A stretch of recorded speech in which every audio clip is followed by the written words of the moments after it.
Sir आप पंजाब की राजनीति को लेकर कैसे सोच रहे हैं, क्योंकि इस बार बीजेपी अकेले चुनाव लड़ रही है और इसके साथ ही अकाली दल का ग्राफ जैसे डाउन होता जा रहा है, क्या वो पंजाब के लिए नुकसानदेही है?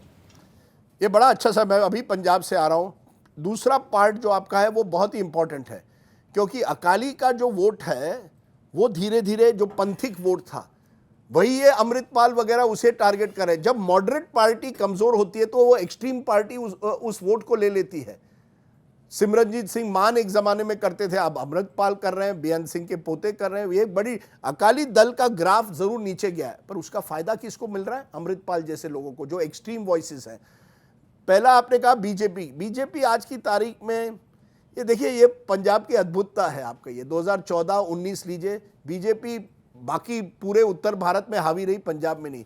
देखिए सिख प्राइड जो है ना, सिखों में एक अपना अस्तित्व है, उसको आसानी से ये हिंदुत्व की राजनीति उनको, उनसे उनका कुछ परहेज है वो उसे, और फिर किसानों का गुस्सा वो तो सब है, लेकिन ये हिंदू सिख पॉलिटिक्स जो है वो बीजेपी पूरी तरह से समझ नहीं पाई है। तो आज की तारीख में 2-3 सीटें ऐसी हैं जहां बीजेपी कह रही है हम फाइट में हैं, वहां बीजेपी कहती है कि हम फाइट में, जैसे कांग्रेस कहती है या सपा कहती है हम फाइट में यूपी में, तो वहीं पंजाब में बीजेपी कहते हैं 2-3 सीटों में हम फाइट में हैं।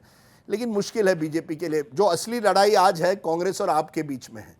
बड़ा इंटरेस्टिंग है कि ये दो पार्टियां दिल्ली में एक साथ लड़ रही हैं, पंजाब में एक दूसरे के विरोध में लड़ रहे हैं। मैं चंडीगढ़ में था, एक बड़ा इंटरेस्टिंग किस्सा है कि एक प्रेस कॉन्फ्रेंस में मुझे लगता है कांग्रेस के स्पोक्सपर्सन एक दिन वो प्रेस कॉन्फ्रेंस कर रहे थे दिल्ली में, चंडीगढ़ में और पंजाब में, और तीनों जगह में उनको अलग अलग चीज़ें कहनी पड़ी। एक जगह पंजाब गए और कहा आपके खिलाफ आप वोट दीजिए, चंडीगढ़ में कहा नहीं मनीष तिवारी और आप एक साथ है, और दिल्ली में आ गए और वही कहा नहीं हम लोग सब साथ हैं।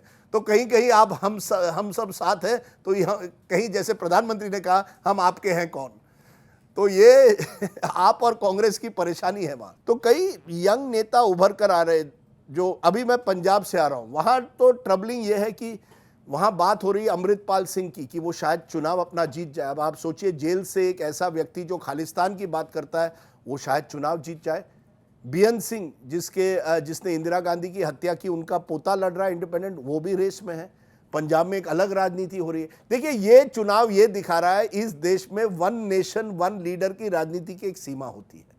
हर राज्य में अलग अलग परिस्थिति है, अलग अलग चीजों पर लड़ाई हो रही है। महाराष्ट्र में महाराष्ट्रन अस्मिता की बात हो रही है, वहीं पंजाब में जैसे मैंने कहा एक रेडिकलाइजेशन आ रहा है। जो खालिस्तानी एक सेंटिमेंट है वो अभी भी जिंदा है कुछ इलाकों में, फरीदकोट में कुछ अलग अलग जो बॉर्डर एरियाज हैं।